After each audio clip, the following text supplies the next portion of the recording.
Hello everyone. Today you are viewing a Heritage 42-inch Riviera ceiling fan.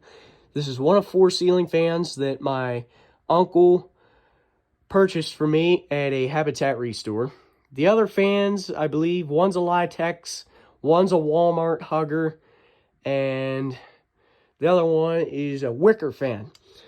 But we're going to start out with this one because it's Heritage, and Heritage is one of my favorite brands.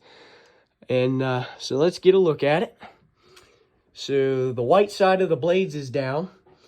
On the other side, it is that washed oak finish, bleached oak. And now let's get on with the demo. So, start with the lights. And one more thing I want to mention is all the parts were included with every ceiling fan. So, let's start this one on low.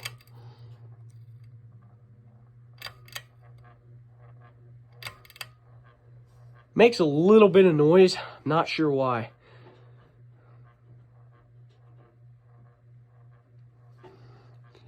Everything's tight, but it might be something loose inside.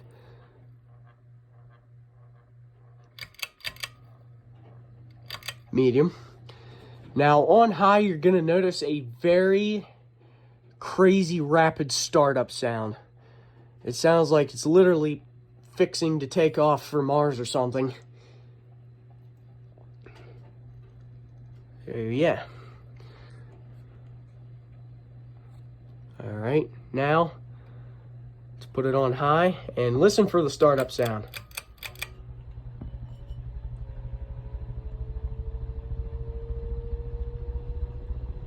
You can hear it take off.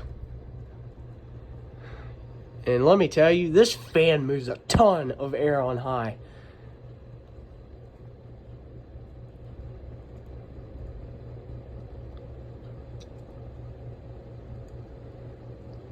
Okay, now we'll shut it off, kick the lights on,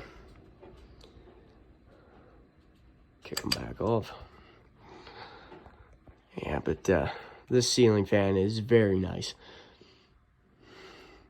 Just gotta fix that weird clunk vibrating sound. As you can see, it's got the Heritage famous motor in there. If you see those type motors on a Harbor Breeze fan, like an Isle Brissa, and it has that kind of motor, and these odd looking shaped blade brackets, like they look like the normal ones, just you'll see they're a little bit different. They're kind of smaller. I gotta say, I really appreciate this ceiling fan. It's really nice. Tell you what, too, it's got nice bearings. Those bearings don't make a screeching noise. Nothing. Literally nothing. Nah. Yeah. As you can see, though, the pieces that actually screw to the motor are smaller than average size. And that's what you'll see on some Harbor Breeze Isle Brissas and other things. It'll just look a little different from the average size blade pieces. Yeah, this thing has a massively long spin down. Yeah, but see, they look a little bit different. They kind of look like Aloha Housewares brackets, but yeah, but I like it. But see, the screws are a little closer together. So if you see that on a Harbor Breeze, Isle Brissa or something, it's made by Heritage. But anyway, hope you enjoyed. Thanks for watching. Stay tuned for more and like and subscribe. Thank you.